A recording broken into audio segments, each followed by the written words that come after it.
مصطفیٰ جان رحمان پہ لاکھوں سلام۔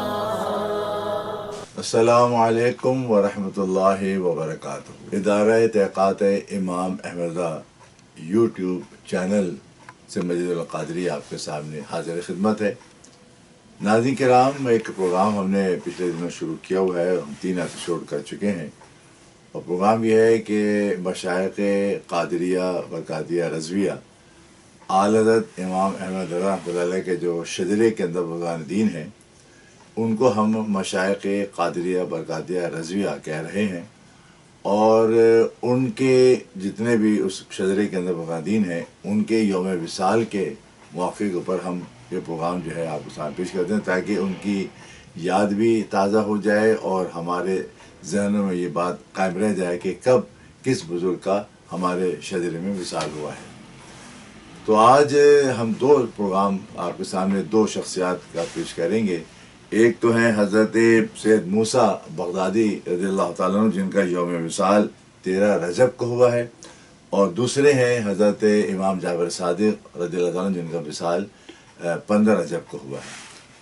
تو ان دونوں کے انشاءاللہ گفتگو آپ سے پیش کرتا ہوں۔ سب سے پہلے ہمارے سلسلہ عالیہ قادریہ برکاتیہ رضویہ کے جو 22ویں امام طریقت ہیں، ان کا نام ہے سید موسیٰ بغدادی ابن سید علی بغدادی ابن سید محی الدین ابو نصر ابن سید ابو صالح عبداللہ نصر عماد الدین ابن سید عبدالرزاق اور ابن سید عبدالقادر جیلانی، یعنی سیدنا غوث اعظم رضی اللہ عنہ کی 5ویں پشت میں، نسبی 5ویں پشت میں، یہ نسبی پشت بھی ہے اور ساتھ ساتھ طریقت کی پشت علیہ السلام۔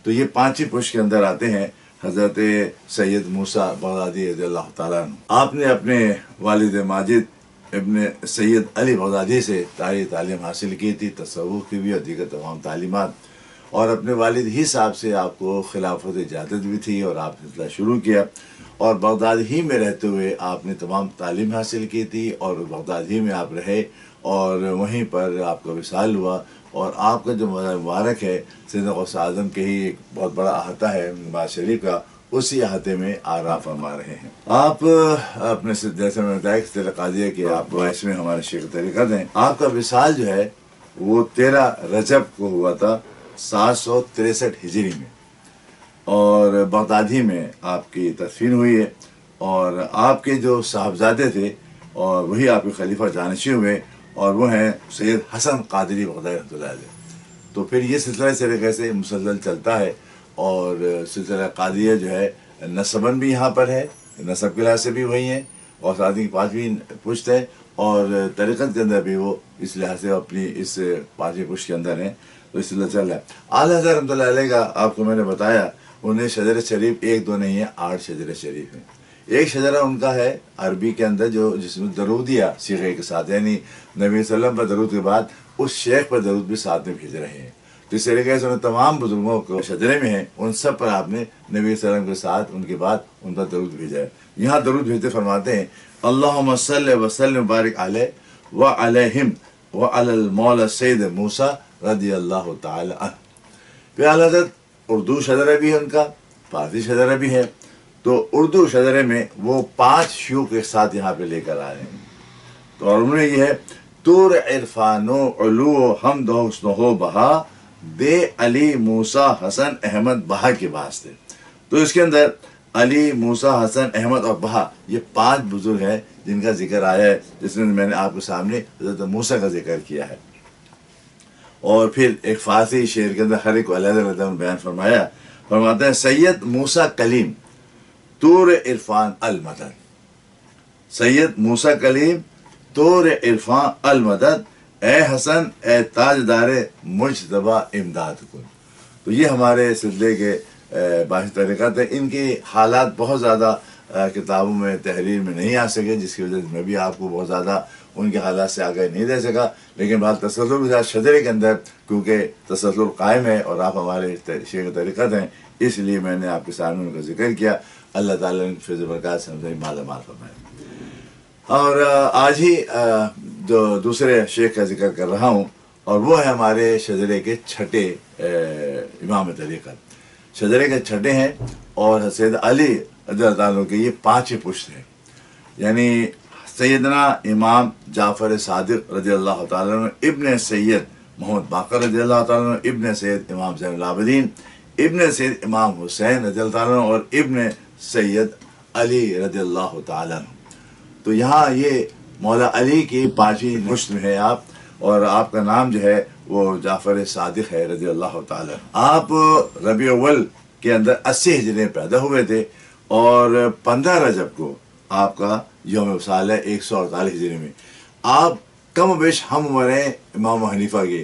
امام حنیفہ کی پیدائش جو ہے وہ سن 80 ہجری کی ہے، اور ان کا وصال جو ہے 150 میں ہے، جبکہ امام جعفر صادق کا وصال جو ہے 148 میں ہے، جس لحاظ سے ہم عصر بھی ہیں۔ حضرت فرماتے ہیں رضی اللہ تعالیٰ عنہ درود شریف میں اندر، اللہم صلی وسلم وبارک علیہ وعلیہ وعلی المولا سید امام جعفر بن محمد صادق رضی اللہ تعالیٰ عنہ۔ اور شجرے کے اندر انہوں نے اس طرح فرمایا، صدق صادق کا تصدق صادق الاسلام کا صدق بسارا۔ تو صفت صدق ہے وہ اس میں حضرت نے اجاگر کی ہے، کیوں حضرت نے شجرے کے اندر جن بزرگوں کا ذکر کیا ہے اس میں کوشش ان کی یہی رہی ہے کہ ان کی جو اعلیٰ سے اعلیٰ صفت ہے اس صفت کو وسیلہ بنا کر اللہ کی بارگاہ میں دعا کی جائے۔ تو فرماتے ہیں صدق صادق کا تصدق صادق الاسلام کر، بے غضب راضی و کاظم اور رضا کے واسطے۔ یہ بات کے دونوں بزرگ ہیں جس کے ہمارے سلسلے میں آتے ہیں، حضرت صادق کے صاحبزادے کاظم اور کاظم صاحب رضا ہیں، تو 3 بزرگوں یہاں انہوں نے ذکر ایک ساتھ کیا ہے۔ پھر فارسی میں جو شعر ہے الگ آپ کا، فرماتے ہیں کہ جعفر و صادق بحق ناطق واسق توئی، جعفر و صادق بحق ناطق واسق توئی، بہر حق مارا طریق حق نما امداد کن۔ یعنی اے امام جعفر صادق، آپ کی گفتگو حق کے ساتھ ہوتی ہے، سچی ہوتی ہے اور حق کے ساتھ ہوتی ہے، جو کہ مستند ہے، جو آپ نے فرمایا ہوا مستند ہے، اور آپ اللہ کے واسطے مجھے سیدھے راہ دکھانے میں مدد کیجیے۔ اب مدد کیا مانگی جا رہی؟ اے اللہ ان کے صدقے ہمیں سیدھی راہ دکھا۔ آپ کو ملت نبوی کا سلطان بھی کہا جاتا ہے اور دین مصطفی کا برہان بھی کہا جاتا ہے۔ آپ سے حدیث کا کثیر کہنا چاہیے کہ حدیثیں جو ہے آپ سے مروی ہیں۔ آپ نے اپنے والد ماجد حضرت باقر سے حدیث سنی، اس کے علاوہ امام زہری اور امام نافع سے آپ نے حدیث سنی، اور اس کے علاوہ بہت سارے ہیں جو جس کے نام میں نہیں لے رہا۔ آپ نے ظاہر بات ہے کہ آپ طب تابعین کے بعد ظاہر بات ہے وہ ہے، تو آپ نے بہت سارے محدثین سے حدیث سنی ہے، اور خود آپ نے جب حدیثیں سنائی ہیں تو آپ کے بیٹے موسیٰ کاظم نے، سفیان ثوری نے، ابن عینی نے اور امام مالک نے آپ سے استفادہ کرتے ہوئے حدیثوں کو آگے پہنچایا۔ امام حنیفہ رضی اللہ عنہ، جیسے میں نے کہا کہ آپ ہم عصر بھی ہیں، اگرچہ امام حنیفہ زندگی بھر زیادہ وہیں رہے، اپنے عراق بغداد میں رہے، لیکن یہاں پر آئے تھے۔ جب آئے تھے تو آپ کی ملاقات بھی جعفر صادق سے ہوئی تھی، اور آپ نے ان سے استفادہ کیا تھا، اس لیے کہ جو حدیثوں کا اصل ذخیرہ ہے وہ تو ظاہر بات ہے کہ اہل بیت کے پاس ہمیشہ رہا ہے، اور مدینے میں رہنے والے تمام صحابہ کے پاس رہا ہے، تو اس لیے جو مین ذخیرہ ہوتا ہے، کیونکہ نبی کریم صلی اللہ علیہ وسلم نے جو اپنے آخری سال گزارے ہیں 10-11 سال، وہ سارے کے سارے مدینے میں گزارے ہیں، اس لیے مدینے کے اصحاب بھی کثرت میں ہیں، اور مدینے کے اصحاب ہی نے کثرت سے حدیثیں بھی ان سے مروی ہیں، تو اس لیے دور دور سے لوگ آیا کرتے تھے تاکہ ہم وہ ذخیرے بھی حاصل کر لیں جو مدینے کے اندر ہے، مدینے سے باہر نہیں نکلا ہے، یا وہ افراد مدینے سے باہر نہیں گئے ہیں کہ حدیثیں باہر پہنچتی۔ اس لیے آپ نے اکثر سنا ہوگا، جتنے بھی آپ کو ملیں گے ہمارے اسلاف کے اندر، چاہے وہ تبریز سے چلے ہوں، چاہے وہ بخار سے چلے ہوں، چاہے وہ بلخ سے چلے ہوں، کہیں سے چلے ہوں، وہ ضرور آتے تھے حرمین شریفین، کیونکہ حرمین شریفین کے اندر یہاں ان کو صحابہ کی اولاد اور آل رسول کی اولاد ملتی تھی، جن سے ان کو حدیثوں کا ایک وسیع ذخیرہ ملتا تھا۔ تو امام جعفر صادق نے بھی، کیونکہ میں نے کہا کہ بہت ساری حدیثیں آپ نے روایت فرمائی ہیں، حدیثوں کا تو ان کا ظاہر پتہ ایک سلسلہ میں نے بتایا آپ کو۔ دوسرا آپ کا علم جو ہے امام جعفر صادق رضی اللہ عنہ، ہم نے اس نظر سے ابھی تک دیکھا نہیں ہے امام جعفر صادق کو۔ امام جعفر صادق اپنے زمانے لحاظ سے بہت بڑے حکیم بھی تھے۔ اچھا، حکیم جب ہم پرانے زمانے میں کہتے ہیں تو سمرا سائنسداں ہوتا ہے، یاد رکھیے گا، کیونکہ لفظ سائنسداں پہلے تھا نہیں، سائنسداں کا لفظ نے بعد میں استعمال کیا۔ پہلے جو علماء دیگر علوم پر بھی دسترس رکھتے تھے، دینی علوم کے ساتھ وہ حکیم کہلاتے تھے۔ کوئی حکیم سے مشہور ہو گیا اور کوئی نہیں ہوا۔ امام جعفر صادق رضی اللہ عنہ بحیثیت حکیم یا سائنسداں مشہور نہیں ہوئے، کیونکہ ان کی ان چیزوں کو سامنے پیش نہیں کیا گیا۔ یہ ہم لوگ کی بڑی تساہلی رہی اس زمانے کے لحاظ سے، اس زمانے میں بھی اور آج بھی ہے، کہ ہم اپنے اسلاف کی ان باتوں کو سامنے نہیں لاتے ہیں جو لانا ضروری ہے آج کی دنیا کے لحاظ سے۔ اب اگر جب صادق رضی اللہ عنہ کے علوم کیمیا سے متعلق باتیں سامنے آئیں، ان کے اقوال سامنے آئیں، یا ایون ان کے فزکس ہے، اس کے علاوہ حکمت ہے، اس کے علاوہ ان کی علوم نجوم ہے، علم فلکیات ہے، ان سب پر ان افراد کی گفتگو ہے۔ وہ صرف روایتیں نہیں ہیں، وہ صرف روایتیں نہیں ہیں، بلکہ ان روایتوں ہی کے اندر تو سارا علم ہے۔ نبی صلی اللہ علیہ وسلم کی اگر حدیثوں کو ہم جمع کریں اور اس کی کیٹیگرائزیشن کریں تو آپ کو ایک کیٹیگری بنانا پڑے گی جس میں انہوں نے مختلف علوم و فنون، جو قرآن حدیث کے علاوہ کہہ لیے یا جو فقہ کے علاوہ کہہ لیے، اس کے علاوہ علوم بھی ہے، یا آپ اسے سمجھ سکتے ہیں کہ حضور کا اشارہ کیا ہو رہا ہے، کیا حضور فرمان ہے یا کس طرح کر رہے ہیں۔ تو امام جعفر صادق کو اس اینگل سے ابھی تک ہم نے زیادہ ان کو انٹروڈیوس نہیں کیا ہے، اور میں اہل علم سے یہ گزارش کروں گا کہ سیدنا امام جعفر صادق کے ان علوم کو سامنے لے کر آئے جو علوم سائنس کہلاتے ہیں، اور ان کے زبان سے جو کلمات نکلے ہیں ان کو ایلیبریٹ کیا جائے، ان کو بتایا جائے کہ کس علم سے متعلق انہوں نے کیا بات کہی۔ دوسری طرف ایک چیز میں نے پہلے بھی عرض کی تھی، غالباً موسیٰ کاظم رحمۃ اللہ علیہ کے جب ہم نے ذکر کیا تھا کہ بانو بعض حکمرانوں کا اہل بیت کے ساتھ ہمیشہ رویہ جو ہے وہ نازبہ رہا ہے۔ انہوں نے اکثر بیشتر آل رسول کی جو ہے تضحیق بھی کی ہے، ان کو ستایا بھی ہے، ان کو قید بند میں بھی ڈالا ہے، ان کو قتل بھی کیا ہے، ان کو زہر بھی دیا ہے، یہ سارے کام ہیں۔ لیکن اہل بیت جو ہے آپ دیکھیں گے ہر کوئی جو ہے اپنے تقوی طہارت کے باعث ان کے سامنے ڈٹا ہوتا تھا اور ان سے گھبراتا نہیں تھا۔ یہ تو شان ہے آل رسول کی، آل رسول کی شان یہی ہے کہ وہ اپنے دشمنوں سے ڈرتے نہیں ہیں، نہ گھبراتے ہیں، نہ خوف کرتے ہیں، وہ تو اللہ رسول کے خوف والے ہیں۔ تو ایک واقعہ میں آپ کو بتاؤں، اپنے خلیفہ عباس تھا، منصور اس کا نام تھا، اس نے پلان یہ کیا کہ میں کسی طریقے سے امام جعفر صادق کو بلاؤں اور معاذ اللہ ان کو اپنے چہیتوں سے قتل کروا دوں محل کے اندر۔ اس نے پلان یہ کیا کہ اپنے وزیروں سے کہا یا اپنے حواریوں سے کہا کہ دیکھو میں جب ان کو بلاؤں گا، اول تو میں ان کو ریسیو کر کے اندر لاؤں گا، جب اندر لے آؤں اور جب میرے ایک اشارہ تم دیکھنا کہ جب میں اپنی تاج اتار کے رکھ دوں نیچے تو سمجھنا کہ اب تمہیں وہ کام کرنا ہے۔ کام کیا کرنا ہے؟ جیسے ہی تاج اتار کے نیچے رکھوں تم ان میں جھپٹ پڑنا اور ان کو قتل کر دینا، بعد میں دیکھ لوں گا۔ یہ پلان کیا گیا۔ وزیروں کا ٹھیک ہے، ظاہر بات ہے، وزیر جو ہے وہ تو کام ان کا کریں گے۔ امام جعفر صادق پر پیغام گیا، امام جعفر صادق قبول کر لیے، آپ تشریف لے اس کے محل میں۔ جب محل میں داخل ہو رہے تھے تو یہ منصور جو ہے خود ان کو وہاں تک ریسیو کرنے گیا اور بہت ہی پرتپاک طریقے سے ان کا خیر مقدم کیا، اور لوگ جو تھے وہ پریشان ہوئے تھے کہ تو بہت عزت دے رہے ہیں ان کو، بہت جب آگے آگے چل رہے تھے وہ پیچھے پیچھے وہ چلا تھا ہاتھ باندھ کر، یہاں تک کہ اس نے وہاں پر اپنی کرسی پہ لا کے بٹھا دیا کہ آپ تشریف یہاں رکھیے۔ آپ بیٹھ گئے۔ اب وہ لوگ انتظار کر رہے ہوں گے یقیناً کہ بھائی اپنا پگڑی اپنا تاج کب اتاریں گے اور ہم اپنا کام کریں گے۔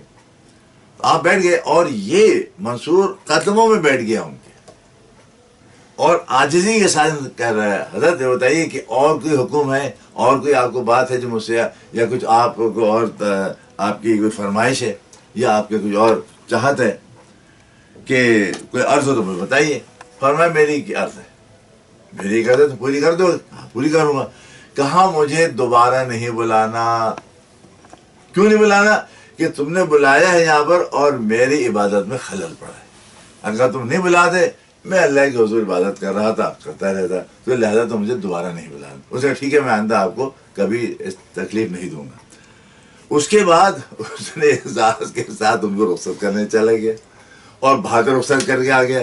جب رخصت کے اندر آیا منصور تو وزراء نے ان کے حواریوں نے کہا کہ یار تم نے یہ کیا کیا؟ تم نے کہا تھا ہم یہ کریں گے وہ کریں گے۔ کہنے لگے میں کیا کروں؟ ان کی ہیبت ایسی تھی کہ میری کچھ ہمت نہیں ہو رہی تھی میں کام کروں، بلکہ میں نے دیکھا جب ان کو بٹھا دیا میں نے تو دیکھا کہ اژدہا ان کے پیچھے کھڑا ہوا ہے اور منہ کھولے ہوئے. تمہیں نظر نہیں آیا؟ ہمیں نظر نہیں آیا. کہنے لگے میری ہمت ہی نہیں ہو رہی تھی میں کچھ کروں. تو معلوم ہوا کہ اللہ والوں کے ساتھ اللہ تعالیٰ کیسے غیبی مدد فرماتا ہے. جب حق پر ہوں، حق بات کہہ رہے ہوں اور حق بات منہ سے نکالے ہوں، اللہ تعالیٰ ان کی غیب سے مدد فرماتا ہے. تو یہ اہل بیت کے ساتھ اکثر واقعات ہوئے. اس کے بعد ظاہر بات ہے کہ وہ اس نے دوبارہ بھی حرکت نہیں کی ایسی کہ آپ کو دوبارہ کچھ کہتا. حضرت امام حنیفہ رضی اللہ تعالیٰ عنہ جو یقیناً مذہب حنفی کے امام ہیں، امام اعظم، آپ کی فقاہت پورے عرب میں اس وقت جو ہے بہت زیادہ معروف ہو رہی تھی.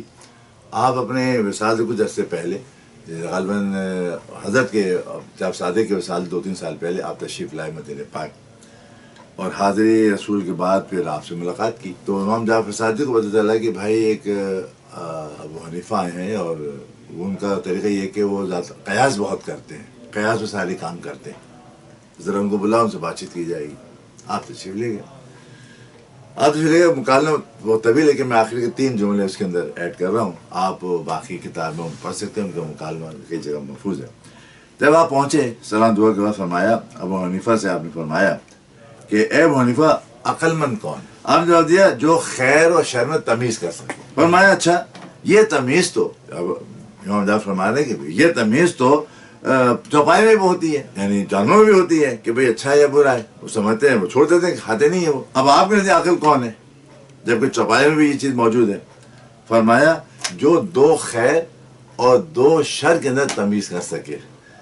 اب یہ جانور تو نہیں کر سکتا. 2 خیر میں 2 خیر ہیں تو اچھی خیر کو استعمال کرے گا وہ، اور 2 شر ہیں تو جو بری شر ہے اس سے اپنا کو دور رکھے گا. اس نے فرمایا کہ میں نے سنا ہے کہ تم دین میں قیاس بہت کرتے ہو اور سب سے پہلا قیاس کرنے والا ابلیس ہے. جملہ دیکھیے گا، یعنی ظاہر بات ہے پوچھا جا رہا ہے نا آپ سے کہ بھئی قیاس تم بہت کرتے ہو. ایک مغالطہ اور پایا جاتا ہے، وہ یہ ہے کہ ہر کوئی قیاس کرتا ہے، ہر کوئی قیاس نہیں کر سکتا، ہر کوئی فتویٰ نہیں دے سکتا. فتویٰ دینے کے لیے علم ضروری ہے، اور وہ جو مفتی ہوگا وہ قرآن حدیث کا عامل ہوگا، وہ عالم ہوگا، اور جب بھی وہ فتویٰ دیتا ہے. اسی طرح سے فقیہ جو ہے ایک بہت بڑا سمجھ لیں مفتی ہوتا ہے، بلکہ ایک مذہب کا مفتی ہوتا ہے، کہہ لیں آپ ایک بہت بڑے حلقے کا مفتی ہوتا ہے. تو امام حنیفہ ماشاءاللہ ایسے قرآن کے عامل تھے کہ ایک ہی رات میں 2 رکعت کے اندر 1 سال 40 سال مسلسل قرآن مجید ختم کیا ہے. تو جو روزانہ پورا قرآن ختم کر کے اپنے ذہن میں اس کے معنی مطالب رکھتا ہو، اس کا علم کیسا ہوگا بتائیں. پھر وہ کیا بغیر علم قیاس کیا انہوں نے؟ ایسی بات نہیں. یاد رکھیے کہ ایسا نہیں ہے، ہر آدمی قیاس نہیں کر سکتا، جس طرح ہر آدمی فتویٰ نہیں دے سکتا. عالم بہت ہوتے ہیں ہر زمانے میں، ہر عالم فتویٰ نہیں. عالم بڑا عالم بھی یہ کہتے ہیں کہ جاؤ مفتی سے فتویٰ لے لو، کیونکہ پھر وہ قرآن حدیث روشنی میں صحیح الفاظ استعمال کر کے صحیح ترکیب کے ساتھ وہ آپ کو جواب دیتا ہے. اور قیاس تو شیطان نے بھی کیا تھا. میں آگ سے بنا ہوں اور یہ مٹی سے بنے ہیں، آگ اوپر جاتی ہے مٹی نہیں جاتی ہے، تو میں افضل ہوئی. اس کا قیاس تھا. آپ نے کیا جواب دیا؟ فرمایا میں اس میں قیاس کرتا ہوں جس میں کوئی نص نہیں ملتی. جب مجھے قرآن حدیث کے اندر کوئی نص نہیں ملتی اس وقت میں قیاس کرتا ہوں. جب نص مل جائے گی میں قیاس نہیں کروں گا. قیاس مطلب کیا ہوتا ہے؟ ظاہر بات ہے کہ جب قرآن حدیث کے اندر بالکل واضح جسے کہتے ہیں 2 ٹوک فیصلہ نہیں ملتا ہے، حکم نہیں ملتا ہے، تو پھر آدمی خیال کرتا ہے، ایک قیاس کرتا ہے، ایک سوچ بچار کرتا ہے، پھر بھی قرآن حدیث کے اشارے کنائے کے ساتھ وہ بات کرے گا. تو وہ قرآن حدیث کے اشارے کنائے سے جو بات کرے گا اب وہ قیاس کرے گا. تو اب وہ قیاس جو ہے وہ یہ ہے کہ جب کوئی نص نہیں ملے. ہر بات میں قیاس نہیں کیا امام حنیفہ نے. یہ الزام ان پر بہت زیادہ لگاتے ہیں بہت سے لوگ کہ وہ قیاس کرتے. قیاس انہوں نے بتا دیا، امام جعفر صادق بتا دے. جب انہوں نے سن لیا فرمایا تم نے سچ کہا. یہ تو حضور نے فرمایا تھا جب صحابہ کو بھیجتے تھے کسی کے گورنر کسی جگہ گورنر بنا کر وہاں فرماتے تھے تم کیسے فیصلے کرو گے؟ فرمایا قرآن سے کریں گے. قرآن میں ہمیں نہیں ملے گا سمجھ مطابق حدیث سے کریں گے. اگر ہمیں آپ کی حدیث میں بھی وہ بات نہیں ملے گی تو ہم قیاس کریں گے. یعنی پھر بھی ہماری نیت اچھی ہوگی کہ ہم اس مسئلے کو قرآن حدیث کی روشنی ہی میں اس کے ہم حل کریں. تو قیاس کوئی انٹینشنلی کوئی بری بات نہیں ہے، بلکہ یہی ہوتا ہے کہ جب آپ کو قرآن اور حدیث کا نص نہ ملے تو اسی دائرے کے اندر رہتے ہوئے، اشارے کنائے کے اندر رہتے ہوئے آپ نے کوئی بات کو کرنا ہوتا ہے. پھر قیاس میں جو رائے لی جاتی ہے اگر بالفرض غلط بھی ہو گئی تو ظاہر بات ہے کہ اس کا بھی ایک ثواب رکھا گیا ہے، اور اگر صحیح ہو جائے دوہرا ثواب ہے، اس لیے کہ وہ اس کی انٹینشن اس مسئلے کا حل ہوتی ہے قرآن حدیث کی روشنی میں. اگر اپنے عقل سے کرنا چاہے اور حدیث کی طرح ہو جائے پھر بات کرے، ایسا نہیں. تو یہ الزام تھا. تو امام جعفر صادق جو ہے اس بات سے خوش ہوئے اور فرمایا کہ ہاں تم صحیح کہتے ہو. تو یہ ہمارے طریقت کے 6 امام تھے امام جعفر صادق، جن کا 15 رجب کو وصال ہوا. ہمارے یہاں ان کی نسبت سے ایک فاتحہ کی جاتی ہے، ہم کنڈے والی فاتحہ کہتے ہیں، امام جعفر صادق سے منسوب ہے. وہ 15 کو بھی ہوتی ہے، کوئی 22 کو کرتا ہے، کوئی 27 کو کرتا ہے. خیر اسی مہینے کی جاتی ہے، رجب میں کی جاتی ہے. تو میٹھی ٹکیاں بنتی ہیں اور فیرنی بنتی ہے. میں سے بتا دوں کہ لفظ کنڈے کی فاتحہ کوئی چیز نہیں ہے، بلکہ پہلے ظاہر بات ہے نہ پلاسٹک کی ڈشیں ہوتی تھیں، نہ کچھ ہوتا تھا، نہ شیشے کی ہوتی تھیں، سارے مٹی کے برتن ہوتے تھے. وہ مٹی کے کنڈے کے اندر فیرنی رکھی جاتی تھی. اب وہ کیوں فیرنی ایک معروف اس وقت سویٹ ڈش تھی اور ساری ٹکیاں تھیں، تو مشہور ہو گئی ہے اس کے اندر کہ کنڈے والی فاتحہ. تو کنڈے کی فاتحہ نہیں ہوتی، فاتحہ امام جعفر صادق کی ہوتی ہے رضی اللہ تعالیٰ. اب آپ چاہے میٹھا بنائیں، چاہے نمکین بنائیں، کنڈے میں رکھیں، چاہے آپ ڈش میں رکھیں. اب آپ ظاہر بات آج جو ہے شیشے کی ڈشوں میں رکھتے ہیں آپ، تو پھر بدلنا پڑے گا نام ہمیں. تو ایسی بات نہیں ہے، فاتحہ ہے. ہر فاتحہ جائز ہے. کیا مراد ہے؟ کسی کی بھی فاتحہ ہو، کسی مومن کی ہو، کسی ولی کی ہو، کسی صحابی کی ہو، خود نبی صلی اللہ علیہ وسلم کی ایصال ثواب کی بات ہو، وہ نام آپ کچھ بھی دے دیں، اصل مقصد ہوتا ہے ایصال ثواب پہنچانا. تو آپ بھی اپنے گھروں کے اندر اہتمام کریں. امام جعفر صادق رضی اللہ عنہ اہل سنت کے امام ہیں. اہل تشیع کہتے ہیں، اپنے طور پہ کہتے ہیں. وہ فقہ جعفریہ بھی اپنا کہتے ہیں. فقہ جعفریہ ہمارا نہیں ہے، ہمارا فقہ حنفی ہے. اور خود امام جعفر صادق رضی اللہ عنہ اپنے زمانے میں تھے، ظاہر بات ہے وہ خود فقیہ تھے، لیکن ان کی جو فقہ ہے وہ ایسا نہیں ہوا کہ اس کو کوئی نام دیا جائے. البتہ اہل تشیع اپنے طور پر کرتے ہیں فقہ جعفریہ. تو یہ یاد رکھیے کہ ہمارا فقہ حنفی ہے، فقہ مالکی ہے، فقہ شافعی ہے، فقہ احمد حنبل ہے، اور یہ سب ملا کر اہل سنت جماعت کے فقہ کہلاتے ہیں. تو اللہ تعالیٰ ہمیں ان باتوں کو سمجھ توفیق عطا فرمائے. السلام علیکم ورحمۃ اللہ وبرکاتہ. مصطفیٰ جان رحمان پہ لاکھوں سلام.